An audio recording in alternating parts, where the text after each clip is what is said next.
আপনারা ভোট দেবেন কাকে? আপনার ভোট নাই? ভোটার তালিকায় নাম ওঠেনি?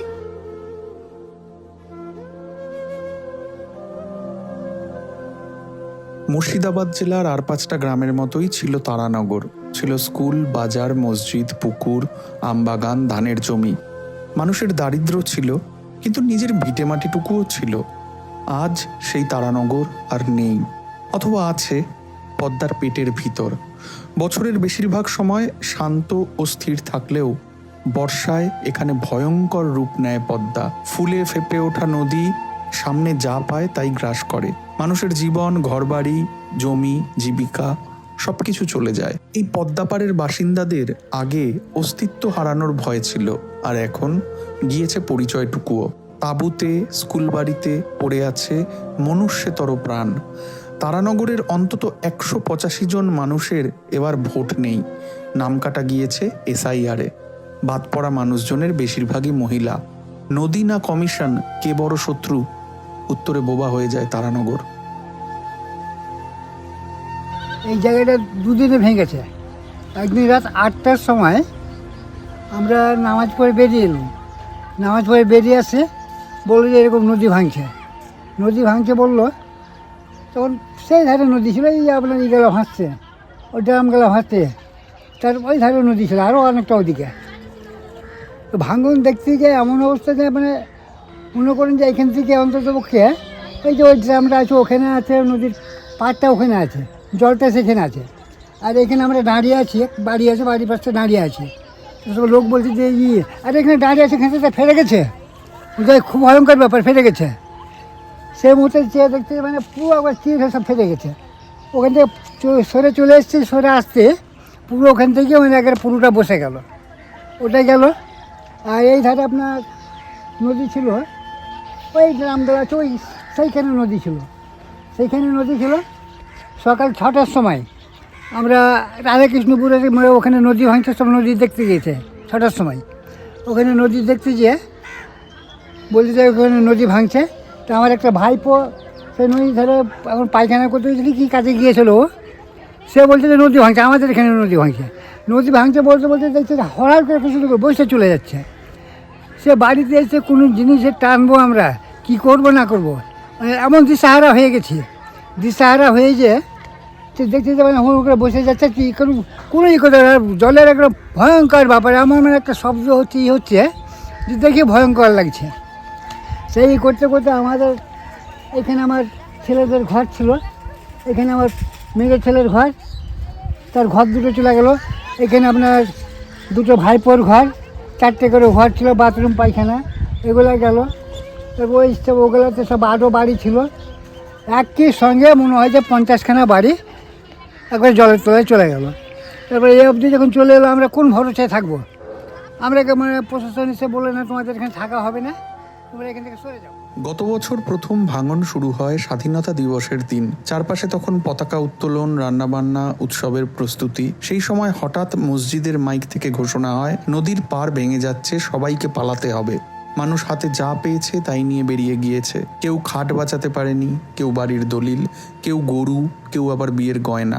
আগস্ট মাস থেকে তো তারানগর এলাকা ভাঙতে শুরু হয়েছে। আগস্ট মাস থেকে একদম সেপ্টেম্বর, অক্টোবর, নভেম্বর মাস, 3 মাস ধরে পুরোটাই ভেঙেছে। তখন প্রায় 100-150 পরিবার হয়ে গেছে। স্কুলে বসবাস করছিল, স্কুলে বাস করতে করতে এবার স্কুল থেকে বের করে দিয়েছে, দিয়ে ভোটের জন্য যে আপনারা এলাকা কোথায় কোনো জায়গায় থাকেন, এমএসকে স্কুলে কয়েকজনকে পাঠালছে। তাও আর স্কুলে কতজন আছে সাকালিপুর স্কুলে। আর আমরা এই তো নদীর ধারে আছি, কিছু লোক তিরপালের তলে আছে। জিসিপি আসছে আমাদের বাড়ি ভেঙে দেওয়ার জন্য, আমরা ভাঙতে দিনই, আমাদের জায়গা পাইনি এখানে। পাটটা পেয়েছি কিন্তু জায়গা পাইনি এখানে, আমাদেরকে জায়গা বুঝিয়ে দেওয়া হয়নি। 10 অক্টোবর আবার বড়সড় ভাঙনে বিশাল একটা জমির অংশ নদীগর্ভে তলিয়ে যায়। আশানুর বিবি ও তার প্রতিবেশী নাজমা বিবির বাড়ির অনেকটা অংশ ভেঙে পড়ে। সেবার ভাঙনের পর প্রায় 100 পরিবার গ্রাম ছেড়ে যেতে বাধ্য হয়েছিল। আমাদের এই বাড়ির এই জায়গাটা কেটেছে অক্টোবর মাসে শুক্রবার দিন সকালে 10 তারিখে। ঝড় উঠলো, সব উঠছে, ফটফট করে উঠছে। ছেলের বাবা বলছে যে ছাগল টেবিল ফেরাতে, বলছে গামছাটা দিয়ে ঢাকো। গামছা দিয়ে ঢামতে দিয়ে আমি কইছি যে এটা ফটফট উঠছে, ঝাঁপটা তুলতে এসেছি। এই ঝাঁপটা যে আমি তুলতে এসেছি এমনি যেমন ছাপড়াবো, আমাকে মনে হয়েছে যে মাইরে যেমন সুতিয়ে দেয়, মনে হচ্ছে আমাকে মাইরে সুতিয়ে দিতে। আমি ভাবতে পারি না যে আমার উপর টিম পড়েছে, তিরপাল কাটছে।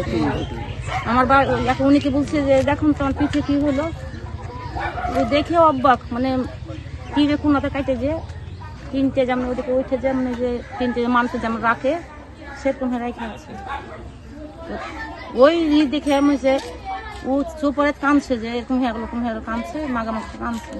পাঁচ থেকে লোককে ডাকছে যে পেরুল রে আইসো তো তোমার কাকিমা তোমার এরকম হয়ে গেছে, কাইটে গেছে, তোমার টিনে কাইটে গেছে, তোমার কাকিমা মনে হচ্ছে দেখো এমন হয়ে গেছে। আলু এসে তুমি থেকে থেকে ঝড় বাতাস, বাতাসে টিন কাইটেতে মানে খানিক থেকে টিনটা ঝড়টা থেমে গেল। থেমে যে কে বলছে হাসপাতাল নিয়ে যাবো, কে বলছে যে হাসপাতাল আমি যাবো না, আমাকে ডাক্তারের কাছে নিয়ে চলো। হাসপাতালে এগুলো ভর্তি করে নিতে আমাকে থাকতে হবে। তার জন্য যাই এই রামলা করে ডাক্তারের কাছে যাই। আমি সেলাই করেছি মানে 8টা কি 10টা সেলাই করেছি বলতে পারবো না। আমার মেয়ে বলছে এসে মা নদী কাটা লেগে গেছে। আমি বলছি যে না রে নদী কাটা লাগেনি, তবে একটু হলে একটু বার হবে। বেটিকে আমি ঝান্নি মারলাম, বেটি আমার বলছে মা তুমি দেখো ঝান্নি মারিও না মা, দেখো নদী কাটা লেগে গেছে। 5 সেকেন্ড আমার গরু আছে 2টা। জামাই শ্বশুরে ওই দেখে এসে দৌড়িয়ে এসে গরুটা ফুলছে। আমি বলছি যে গরুটা ফুলিও না, দেখো না রে ফর্দমা নদী কাটা লেগে গেছে। মানে সবাই তো পাকা বাড়ি, কেউ তো ভাঙতে পারবো না পাকা বাড়ি দিয়ে। আমার গরুটা বাড়ি করতে যে পড়ে গেল, গরুলে পড়ে গেল। ওইটা যে পা থেতলে গেছে তা বুঝতে পারিনি যে পা থেতলে গেছে। আবার যদি ঘুরে এসে বাইরে এসে যাইছে তো কিছুই নাই। আমার গহিল ঘর নয়, যা ছিল গহিল ঘর সব নয়, তার বাড়ি ঘর কিছুই নাই, মানে ধুলা উড়িয়ে নিচে দিকে তাই বসে।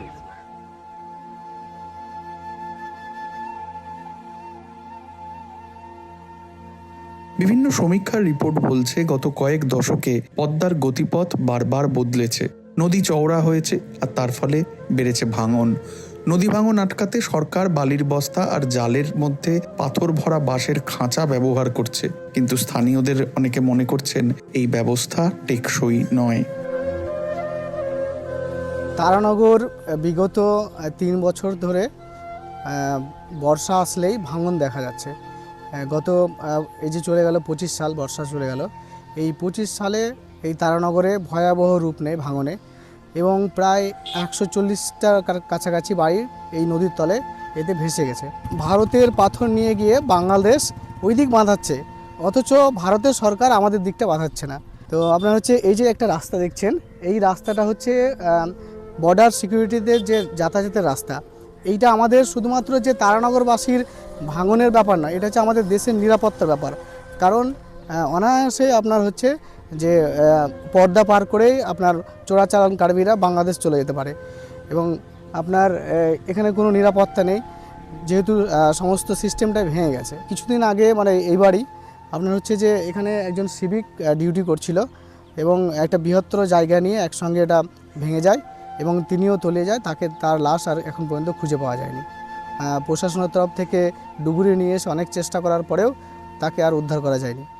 এখন যেটা দেখছেন তার 3 গুণ জল বেড়ে যায় যখন বর্ষা আসে। 3 গুণ জল বেড়ে যাওয়ার ফলে আমরা দেখতে পাই যে এই স্রোতের কারণে এখানে আপনার যে তল মাটি কেটে যায়।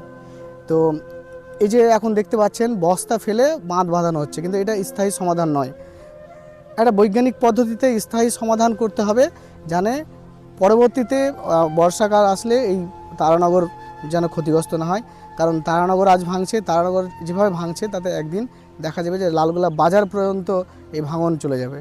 তাই আমরা চাইছি যেন কেন্দ্র এবং রাজ্য সরকারের তরফ থেকে এখানে একটা স্থায়ী সমাধান বা স্থায়ী ভাঙন রোধ ব্যবস্থার যেন করা হয়। दीघा में जो बांध है, समंदर का बांध है, वहाँ पर कंक्रीट का है, लेकिन ये मुर्शिदाबाद के इंडिया के बाहर है। यहाँ पर कंक्रीट का बांध नहीं लगेगा। यहाँ पर सिर्फ बोरी डालकर बस्ते में सर्कस हो रहा है। बांग्लादेश इंडिया का बॉर्डर है ये नेशनल बॉर्डर के बावजूद भी इंडियन प्राइम मिनिस्टर यहाँ पर कोई एक्शन नहीं ले रहा है, और चीफ मिनिस्टर भी कोई एक्शन नहीं ले रहा है। इसका वजह क्या हम लोग नहीं ढूंढ पाए अभी तक, क्या अगर माइनॉरिटी इलाका है इसलिए या फिर कुछ और। নাসা আর্থ অবজারভেটরির তথ্য অনুযায়ী 1967 সাল থেকে পদ্মার ভাঙনে তারানগর প্রায় 66,000 হেক্টর জমি হারিয়েছে। এর মধ্যে গ্রামের বেশিরভাগ চাষের জমি নদীগর্ভে চলে গিয়েছে। সম্প্রতি গিয়েছে খেলার মাঠ, সাধারণ মানুষের চলাচলের রাস্তাঘাট। তারানগরের পদ্মা লাগোয়া বহু বাড়ি দাঁড়িয়ে রয়েছে জীবন আর মরণের ঠিক মাঝে। কারো ছাদ ভেঙে গিয়েছে, কারো নদীর দিকের ঘরটা আর নেই, কারো দেওয়াল দরজা উধাও। তবু ভিটে ছাড়তে কে চায়? তাই বাড়ি ছেড়ে যাওয়া হয় না, মানুষ অপেক্ষা করে শেষের সেদিনের। অনেকের তাও নেই, পুরো ঘর জলে ভেসে গিয়েছে। এখন বাঁশে ত্রিপল টানিয়ে কোনো মতে বেঁচে আছেন তারা। হাতে গোনা কিছু বাড়িতে বাথরুম রয়েছে।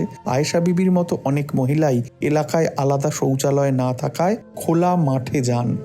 যাদের ভেঙে গেছে মাঠে ভাঙন থেকে কোনো কিছুর ব্যবস্থা নেই। আর বাচ্চাদের যে এতে শরীর খারাপ টারাপ হয় না, এত ম্যালেরিয়া, মাছ মশা, এই সেই। বললো ধরে এনে বেটা ওষুধ খাওয়াতে হয়েছে কিনে। তোমার বাচ্চাদের এরকম হয়েছে? না, আমাদের ম্যালেরিয়া হয়নি। স্কুলে যতদিন ছিল সরকার থেকে ওষুধটা পাওয়া গেছে। যারা পাটটা দিয়েছে আমরা কিনা, সরকার থেকে পাটটা দিয়েছে কিনা, তো যারা ওখানে পড়ে ধরে খাসলো তারা আমাকে দখল দেয়নি। মানে ভিডিও থেকে ওরাকে জায়গা দিতে চেয়েছে 2 সপ্তাহ করে, কয়জনকে, 4জনকে না কয়জনকে বিয়েরও, ওই জন্য ওকে দখল দেয়নি। আমরা আগে দেখ, তখন তোমরা ওহার ধরবো। ভাঙনের সময় তো আমরা যে এলাকায় বাস করতে পারবো তার তো পরিস্থিতি, আমরা বাড়ি থেকে বাড়িঘর ছেড়ে সব পালিয়ে গেছিলাম। আরও লোকজন, আরও তারানগরের লোক 124 ঘর পাট্টা পেয়েছে, কিন্তু আপনার পাট্টা পেয়েও সবাই যে দখল পেয়েছে জায়গা এখনও পায়নি, কিছু অংশ বাকি আছে। ভাঙনের পর তারানগরের বহু মানুষ শেখ আলী স্কুলে আশ্রয় নেন। যে স্কুলে নিয়মিত পড়াশোনা হতো এখন তা আশ্রয় শিবির। ত্রিপল টানানো থাকে দিনভর, বাচ্চারা মেঝেতে ঘুমোয়। স্কুলটি 1909 সালে প্রতিষ্ঠিত হয়েছিল। গত দুর্গাপুজোর সময় হিন্দু মুসলিম নির্বিশেষে বহু মানুষ এই স্কুলেই বিনিদ্র রাত কাটিয়েছে। ক্রমে বেড়েছে মাথার সংখ্যা। ভাঙনটা 2022 সাল থেকেই দেখা গেছিল। 22-23 ক্ষয়ক্ষতিটা তেমন হয়নি। সামনে যে নদী গ্রাম আছে, গ্রামের বাইরের জমি জায়গাগুলো ছিল সেগুলো কিছুটা ভেঙে গেছিলো। 2025-এ এসে ব্যাপক ভাঙন হয়েছে। প্রায় 125-এর বেশি পরিবার চলে গেছে নদীগর্ভে, এবং আরও প্রায় 100-র উপর পরিবার এখান থেকে সরে যেতে বাধ্য হয়েছে বা বাড়িঘর সরিয়ে নিচ্ছে। পাট্টা দেওয়া হয়েছে যাদের বাড়ি নেমে গেছে, এরকম কিছু পরিবারকে পাট্টা দেওয়া হয়েছে। অনেকে পাট্টা দিলেও জমি বুঝিয়ে পায়নি, যার কারণে তারা অস্বস্তিতে আছে। আবার নতুন করে বর্ষা আসছে এবং এখন শুকনো মরশুম, এই সময় যদি জায়গাটা বুঝিয়ে পেতো তাহলে বাড়িঘর হয়তো কমপ্লিট করে ফেলতে পারতো। তাছাড়া সামনে কালবৈশাখী, ঝড় ইত্যাদি সমস্যাগুলো আছেই। এর মধ্যে অনেকে তাঁবুতে আছে, কেউ কেউ আবার স্কুলে আছে ত্রাণ শিবিরে, এবং তারানগর স্কুলে যারা ছিল তারা রিসেন্ট চলে গেছে শেখালপুর স্কুলে বা অন্য কোথাও, কারণ এখানে ভোট কেন্দ্র এই এলাকার হবে, এখন জায়গা ছেড়ে দিতে হয়েছে। এই সমস্যার মধ্যে ওরা আছে। যাদের বাড়ি ভেঙেছে তাদের অনেকেরই ভোটার লিস্টের নাম নেই, আর যাদের বাড়ি ঘর আছে তাদের মধ্যেও অনেকের নাম নেই। মোটামুটি আমি যতটুকু জানি এখানে 186 জন ভোটার লিস্ট থেকে নাম কাটা হয়েছে, যারা বৈধ ভোটার বলেই এতদিন ভোট দিয়ে এসছে। নতুন ভোটার কেউই নয়। হঠাৎ করে কোন প্রবলেম হলো জানি না। এর আগেও মানে বিচারাধীন অনেকেই ছিলেন, তাদের কারো নাম এসছে, আবার কিছু নাম ডিলিট হয়ে গেছে। তো মানসিক চাপ বাড়ছে, অনেকেই অস্বস্তির মধ্যে আছে, এবং বয়স্ক যারা তারা বিভিন্ন সমস্যায় ভুগছেন। বাড়িঘর নেই, থাকার জায়গা নেই, খাওয়া পড়া নেই, জীবন জীবিকা নেই। অনেকেই ভোটার লিস্টের এই চাপের মুখে পড়ে কাজে যেতে পারছেন না, তাদের আয় ইনকাম নেই, যার কারণে তারা বাচ্চাদের পড়াশোনা তো বন্ধ হয়েই গেছে। কারণ এটা তো একদিনের সমস্যা না, দীর্ঘদিন থেকে তারা এই সমস্যায় ভুগছে।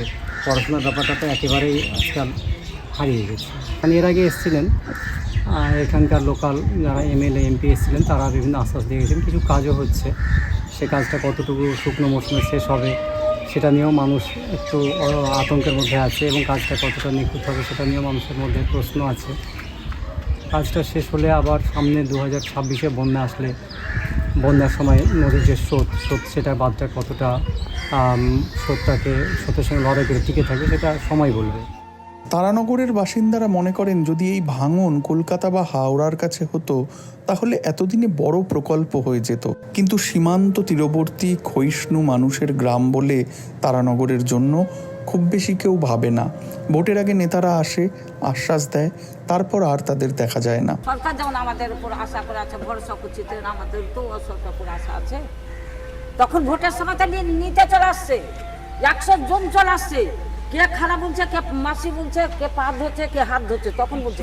আমরা তখন হাত ধরা পারি না, পা ধরেও পারছি না, কান্দাও পারছি না, জীবনে আত্মাকে দিয়ে দিচ্ছি তাও পাচ্ছি না। আমরা এখন খাবার দাবার কোথায় করবো, কোথায় গিয়ে কী করবো, কেমনভাবে থাকবো, সেটাও তো দেখছে না কেউ। গত 28 ফেব্রুয়ারি আয়েশা, আশানুর এবং নাজমা জানতে পারেন যাচাইয়ের তালিকায় থাকা তাদের নাম চূড়ান্ত তালিকা থেকে বাদ পড়েছে। এসআইয়ের নাম কেন ডিলিট হলো আমরা তো সেটা বলতে পারছি না। পূর্বকাল থেকে আমাদের বাপ দাদুরা সবারই ভোট আছে, তবুও আমাদেরকে কেন ভোট থেকে বাদ দিচ্ছে, বঞ্চিত করছে। আমরাকে যা বলছে তাই আমরা মানছি, সেইভাবেই আমরা কাগজপত্র জমা দিচ্ছি, করছি। আবার হলো অনলাইনে করে এলাম আমরা, 50 টাকা করে পয়সা দিয়ে আবার অনলাইন করলাম। ধরেন কি যে যা বলছে আমরা সেটাই করছি যে ভোট ওঠার জন্য। সেই নাম বলে 21 তারিখ বলে আসবে, আর যেটা আমার আছে, আমার স্বামীরও আছে, আমারও আছে, আমাদের মেয়েরও আছে, তবে আমার বোন নাই। শুনছি যে অনেকগুলো ভাই বোন তার জন্য নাম কাটা করছে, এরকম ভাবে একটু শোনা যাচ্ছে। আমার নাম তো এসআইয়ের বঞ্চিত নামটা কেটে গেছে, কিসের জন্য কেটেছে এখন পর্যন্ত তার উত্তর পাইনি। কেউ বলছে জন্ম সার্টিফিকেট লাগবে, কেউ বলছে স্কুল। আগে তো কোনো জন্ম সার্টিফিকেট স্থায়ী ছিল না, স্কুল সার্টিফিকেট পরে তো হিয়ারিংয়ে ছিল, বেয়ালরা গেছে। কী কারণে নামটা কেটেছে, একই নাম দুকু শেখ, সব জায়গায় কোনো নামের প্রবলেম নেই। আমার 3 ভাইয়ের নাম নেই, আমাদের 3 ভাই, একটা ভাবি, একটা ভাতিজি, আমাদের 2টো ভাবি, 6টা নাম নেই আমাদের পরিবারে। এখানে অনেকগুলো আছে আমাদের বাড়ি, ধরেন কি যে এরা 7-8টা ভাই, তো বউদের কাউরে নাই। আমাদের 2টো বাড়ির ফ্যামিলির মধ্যে বউদের ধরেন 9টা-10টা লোক কাউরে ভোট নেই। এখানে প্রায় আমার শ্বশুরেরও কতদিন থেকে আছে আমরা সেটা তো বলতে পারছি না। আমাদের বিয়ে হওয়া 22-23 বছর হল। আমাদের ভয় বলতে ধরেন এত এসআইআর হবে কেন, তো থাকতে দিবে না এলাকায়, বাংলাদেশের লোক নাগরিক তাই বলছে। কিন্তু আমাদের বাপ দাদুদের ভোট থাকতে পারে, তো আমাদের কেন ভোট উঠবে না? আমরা তো জলে ভেসে আসেনি, আমাদের পরিচয় সবই আছে আমাদের কাছে, তো দেওয়ার সত্ত্বেও আমাদের কেন ভোট ওঠে না আমরা কিছু বলতে পারছি না। সরকারেরা কি করছে না করছে আমরা তো সেটা জানতে পারছি না। কমিশন না পদ্মা, কে বড় শত্রু? প্রশ্নের উত্তর খুঁজতে নদীর দিকেই চেয়ে থাকেন নাজমা বিবিরা।